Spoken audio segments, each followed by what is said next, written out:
Физкульты, друзья! Недавно в одном из наших выпусков мы говорили с вами о принципе «дерись или беги». Выпуск был о том, что при получении стресса в организме человека срабатывают определенные процессы, и рассчитаны они на то, что ему нужно будет убегать или драться. Для нормального функционирования нашего организма нам нужно выполнить одну из этих функций после получения стресса. И сегодня мы будем разбираться не с беговым способом решения этой проблемы, потому что у бега есть много общего с единоборствами, например, с боксом. И сегодня мы решили сделать проверку боксера на выносливость. Насколько развито это качество у атлетов в этом виде спорта. Боксер, он не совсем спринтер, ему крайне важна выносливость. Но и не совсем марафонец, так как в тренировках большой акцент делается на взрывную силу. Неотъемлемая часть подготовки в боксе – это бег, или как альтернатива ему – прыжки на скакалке. Но насколько нужно быть выносливым боксеру? Давайте просто спросим, и для этого мы сегодня с вами сюда пришли.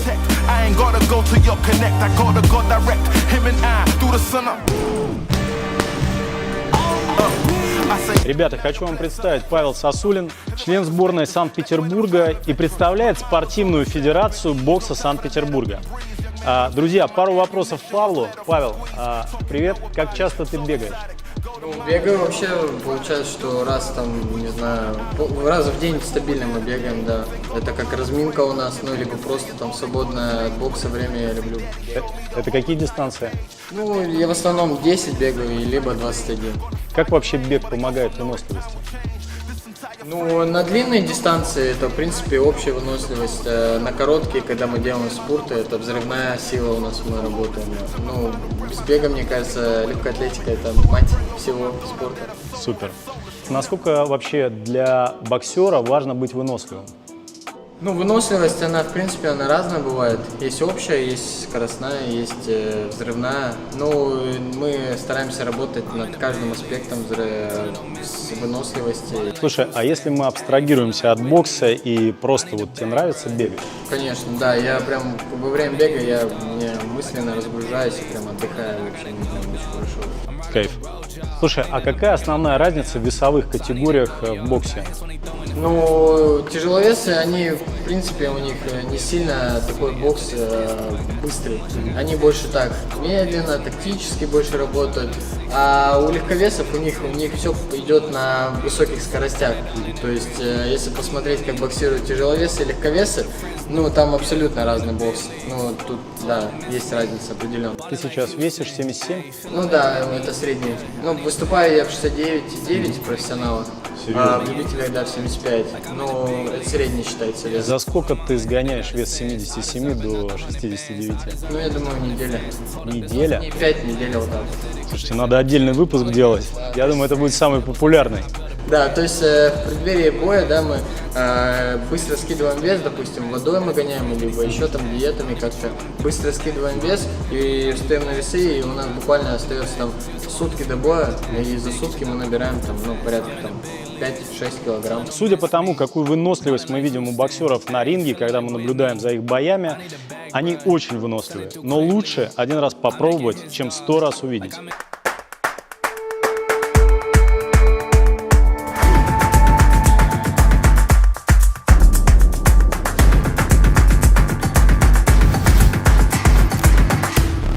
В триатлоне, особенно классическом, длинном, которым я увлекаюсь, чаще его называют Ironman, важнее всего как раз выносливость, и ее я тренирую в первую очередь. И сравнивать нас лишь по этому показателю было бы не совсем честно. На ринге у меня не будет шансов, а, например, на велосипеде перевес будет уже не в сторону Павла. Хотя, мне кажется, что к чему-то подобному мы еще вернемся чуть позже. Нам нужно встретиться где-то посередине, и сейчас мы находимся в правильном для этого месте. Как ни странно, между нами с Павлом лежит именно хоккей. Продержаться на льду 60 минут – это явно показатель выносливости. А постоянные ускорения и удары по шайбе, от которых она развивает скорость до 190 км в час, это ли не взрывная сила? Кроме того, все знают, в хоккее бывают настоящие бои. И еще одна наша с хоккеистами параллель – это 3 части состязания. Классическая олимпийская продолжительность боксерских поединков – 3 раунда по 3 минуты, с отдыхом в 1 минуту. В В хоккее 3 периода, но уже длиннее, 20 минут. А в триатлоне 3 этапа, и длятся они намного дольше. Итак, друзья, давайте проведем небольшую схватку между триатлетом и боксером в хоккее, и не только.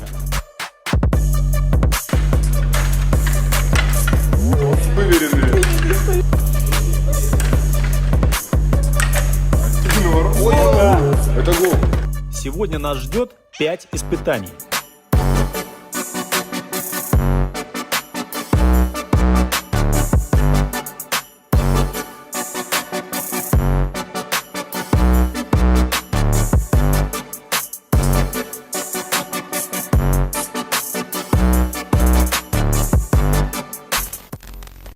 И первый у нас для разминки мы проверим на специальном тренажере, кто из нас держится лучше на коньках.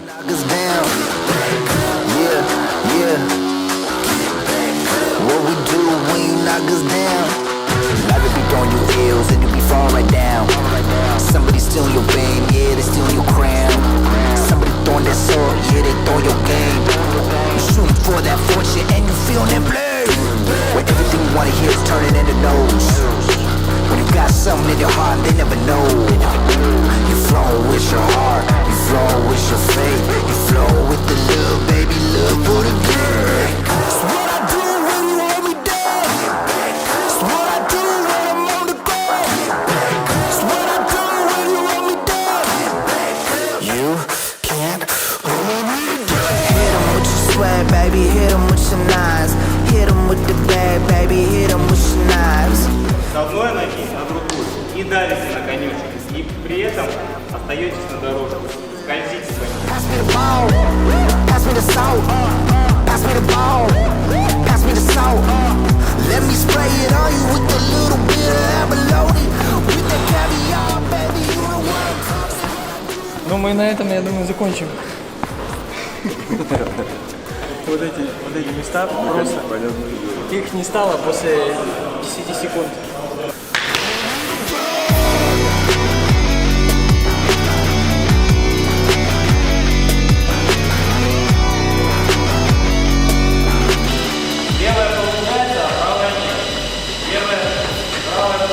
Я считаю, что где-то ребята проехали одинаково по навыкам, по технике, по способностям своим, где-то одинаково. Так что счет пока ничейный. Этот тренажер оказался нелегким для нас обоих, так как это непривычная для нас нагрузка. Но ни один из нас не упал, и в целом мы держались на коньках примерно одинаково. Так что тут ничья. Сейчас будет второй челлендж. Мы будем бросать шайбы вот по тем воротам. Классическая клюшка, классические шайбы, по 10 бросков. Скорость, но и точность точно не помешает.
Средняя скорость шайбы у нас была практически одинаковая, но у меня оказалась чуть выше реакция и больше точных бросков. Как итог, по общему результату плюс 1 балл в мою пользу. Ну а теперь третий тест, который покажет несколько интересных подробностей. Тут, в хоккейном городе СКА, есть оборудование для анализа состава тела. Так мы сможем оценить физическую форму Павла и мою. Всем привет, меня зовут Турушвана, я являюсь диетологом медицинского центра СКА. Итак, начнем. Первый это будет Виктор Осокин. У него рост 182 сантиметра и вес 75 килограмм. Количество жира у него в килограммах на нижней границе нормы, можно сказать, даже чуть ниже, составляет 7 килограмм. но в процентном соотношении это 9,6%, что является в пределах нормы для большинства профессиональных спортсменов. У Виктора хорошо развита мышечная масса, и она довольно равномерно распределена по телу. То есть у него достаточно мышц и в торсе, и в верхних конечностях, да, и в нижних конечностях. У него, в принципе, у Виктора все хорошо, показатели водного баланса они в пределах нормы, что говорит о том, что он пьет достаточно жидкости и хорошо восстанавливается. Следующее – это Павел Сосулин. У него рост 178 сантиметров и вес 77 килограмм. У него количество жировой массы, оно такое же, как у Виктора, и составляет 7 килограмм. У Павла у него гораздо более выражена мышечная масса, чем у Виктора. И если посмотреть, то мышечная масса, она локализована у него больше в верхней половине туловища, то есть у него хорошо развит торс, да, и верхние конечности. Ноги у него также мышечные, но чуть менее развитые по сравнению с верхней половиной туловища и с руками. Вот. В остальном, не считая того, что у Павла мышечная масса развита больше, они в принципе очень похожи по составу тела с Виктором, да, то есть у них тоже аппарат у нас еще показывает количество висцерального жира, это внутреннего жира, который располагается на внутренних органах, да, то есть он у них в пределах нормы у обоих. Вот. Я бы сказала, что да, оба спортсмена находятся в хорошей физической форме. Тут сложно выявить победителя, так как по результатам заключения мы очень схожи, несмотря на разность специализации в спорте. Но мы были бы не мы, если бы не затащили друг друга на свою территорию. И начнем мы именно с этой территории.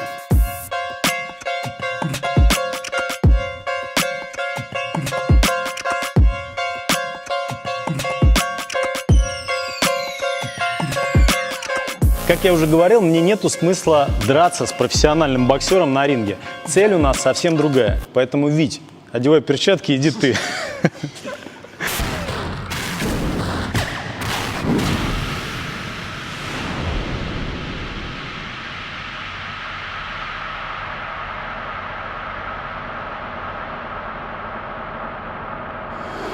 Мы просто потренируемся в полсилы, а в случае Павла в 1/10, я надеюсь. Тут нам интересно другое, как будет реагировать на эту нагрузку организм.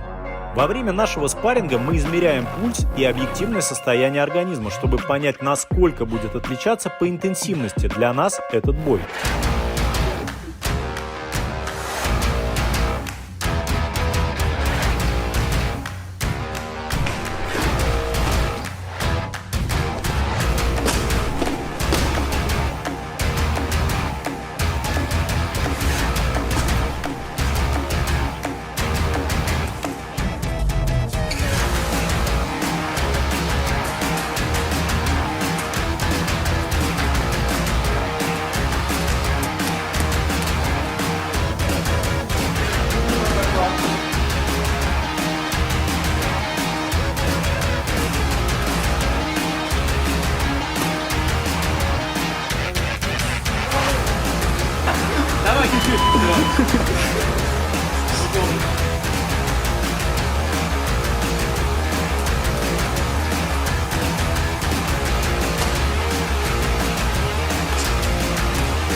Короче, надо больше бегать. Мне было явно намного тяжелее, чем Павлу, что можно видеть и по показателям пульса, и по моему состоянию в целом. У меня в среднем он был 160 ударов в минуту и доходил даже до 184, в то время как у Павла средний пульс был 135, а максимальный 165. Так что тут 1 балл в пользу Павла. Разность прежде всего объясняется тем, что для меня это была большая нагрузка на другие мышцы тела, которые не участвуют в моих стандартных нагрузках. А для Павла наоборот, это было свое, родное. Таким образом, для Павла это был медленный бег с небольшими ускорениями, а для меня темповой кросс с интервалами в анаэробной зоне. Ну, как и предсказывалось, было очень нелегко. Но спасибо Павлу, мы можем продолжить челлендж благодаря тому, что он, как говорится, сделал небольшую снисходительность в ринге. Поэтому сейчас пойдем на мою территорию, и там, я надеюсь, отыграемся.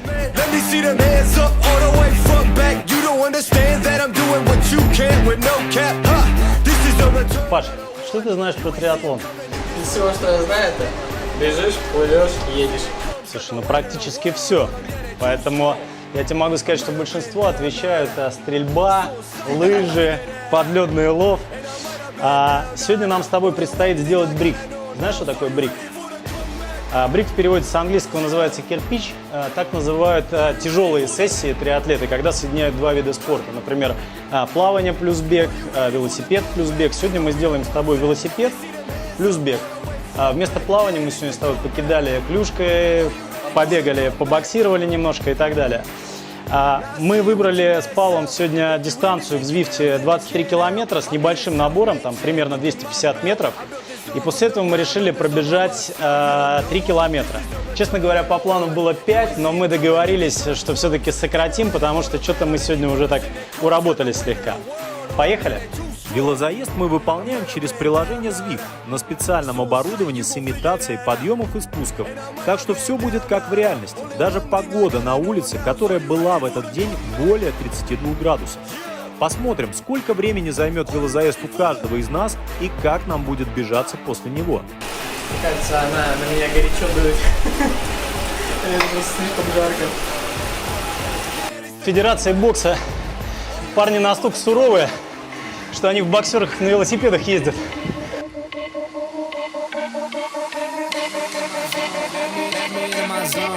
Let me into my zone. Please don't let me into my zone. Let me into my zone. Let me into my zone. Let me into my zone. Please don't let me in. Yeah. Gon' play that. Take you down, I'ma say that. Might need me a couple dollars. Telling you now this payback. So I take that. Ask them now what stage at. I've been going to the top and I got what they not, so I know that they hate that. But I'm on now. All these lanes in the zone. Нелегкая эта работа.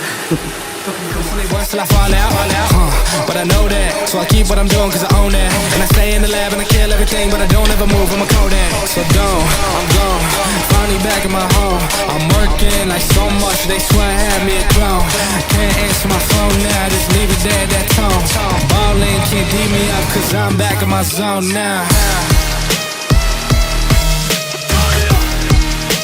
Cause I'm back in my zone now.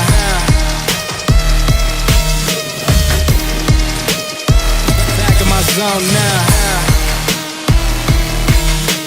Ballin' can't beat me up cause I'm back in my zone now.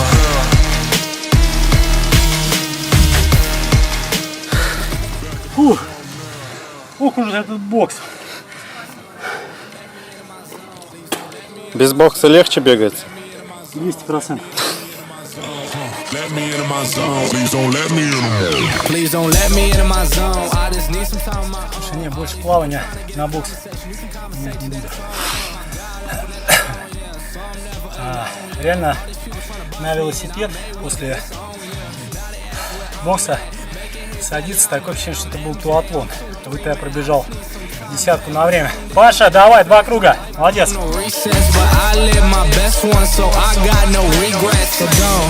Улыбка наша все. I'm working like so much, they swear I had me a clone. Can't answer my phone now, just leave it there, that tone. Ballin' can't beat me up cause I'm back in my zone now. 11:38. Красавчик, молодец. Хорошая история. Вообще. Я тебе скажу, у тебя техника вообще не ломается. То есть ты бежал, просто можно прям, знаешь, slow motion снимать и показываться.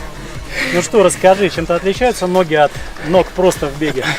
Надо раскатываться. Первые там круга 2-3. Тяжеловатые ноги были, а потом вкатываешься и прям. Да. Ну вот тут, ну хорошо, что я чуть-чуть умею там по технике бегать. И это, Да. это чуть-чуть это спасло прям, что я где-то с 3-го круга так по технике более-менее начал, да. Выстроился, да. И мне так не тяжело было прям. Я реально по ощущениям, знаешь, ехал на велике и понимал, что это, знаешь, это примерно как сначала пробежать, а потом сесть на велосипед. То есть такие другие ощущения. А есть еще такая тема пятибурья. у нас как бы из него, собственно говоря, основные первые триатлеты появились. Вот по ощущениям есть, что, знаешь, вот что-то больше похоже на это. Они, правда, там стреляют, мы кидали как бы шайбы, и они ездят на лошадях. Не знаю, бокс можно как бы приравнять? Ну, если бы где-то халтурил, я бы, наверное, не прочувствовал так, как я прочувствовал вот все вот это вот в совокупности. Я старался прям, на максимум. Я бежал, у меня на круга 4, я не мог восстановить пульс. Подожди, честно, на боксе ты халтурил. Блин, ну, конечно, не представляю, как можно ехать там 180, да, по-моему? 180, да? Даже я закашлялся, да. А потом бежать 42. А вообще процесс что тут? Я считал, смотри, съедается примерно где-то 800 грамм углеводов съедается, а где-то литров 5 изотоника, где-то литров 10 воды. То есть у тебя за 10 часов это все просто вот, у тебя такой, знаешь, как душ проходит. Не сравнивал, сколько веса уходит за все? Ну где-то минус 6-7 килограмм за день. Нормально, все как раз перед боем можно делать. То есть перед боем сделал, в принципе, на взвешивание иди отдыхай. На следующий день боксировать. Павел оказался отлично подготовлен, и хотя его велозаезд оказался на 5 минут дольше, чем у меня, тут это было не самое важное. После него он не только смог бежать, но и сделал это отлично. Результат забега получился с разницей всего в 5 секунд. Вот что получилось в итоге наших сегодняшних испытаний. Что касается результатов в Брике, хотя общее время немного отличается, мне важнее было убедиться, как Павел будет бежать на уставших после велосипеда ногах. И с задачей мы оба отлично справились. На велоэтап сделаем скидку, ведь Павел не бил меня сильно на ринге. Так что за Брик мы зарабатываем по баллу. А значит, по общему итогу получилась ничья. Бокс отлично тренирует выносливость, и сегодня мы убедились в этом лично. На примере Павла мы узнали, что в боксе важна далеко не только взрывная сила. Для меня это был уникальный опыт. Я впервые испытал такие чувства, когда ты делаешь нестандартные для себя нагрузки, и после этого делаешь свою специализированную нагрузку в виде велосипеда и бега. Были особенно острые ощущения, когда после бокса мы пришли на велосипед. Было такое ощущение, что ты уже сделал бег, ты уже сделал триатлон, и тебе надо делать его заново. Паш, как тебе эти ощущения? Ой, для меня это было очень непросто, могу так сказать. Даже учитывая, что я вроде как побоксировали, и потом, когда я только сел на велик, первые минут 10 я подумал, а потом, когда начался резко подъем в горку, я понял, что мне еще бежать. Казалось бы, там 3 километра, это немного, там, но когда я докрутил велосипед, ты уже почти добежал, и я выбежал первые 3 круга, я просто понимал, что с моими ногами происходит. Ну, другая работа, другая специализация, мышцы работают по-другому, вообще не понимаю, как это нужно делать. И очень интересно на самом деле. Я в будущем очень планирую выступить и также в твоем виде деятельности. Все, отлично. Я, Паша, конечно, не отвечу пока взаимностью, тем, что я не пойду заниматься профессионально боксом, но в триатлоне ждем, Паша. Спасибо большое.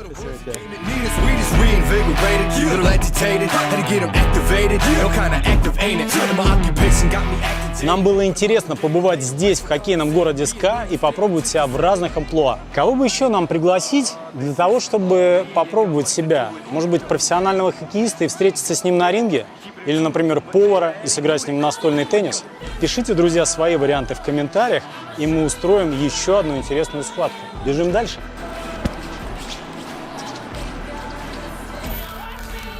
В какой-то момент я просто понимаю, что у меня координация нахрен включилась. То есть, как бы я скажу так, что я тебя практически уже не видел. Как 3 раунда? Слушай, ну вот реально, как бы...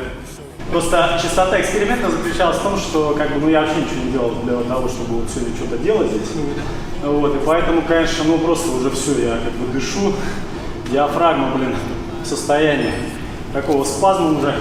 Ну, плечи у тебя не сильно окисляются, нормально. Да? Ну, ты выкидывал, конечно. Ты же машешь, ты все 3 раунда отработал. Ну, ребят, мы по 4 километра плаваем.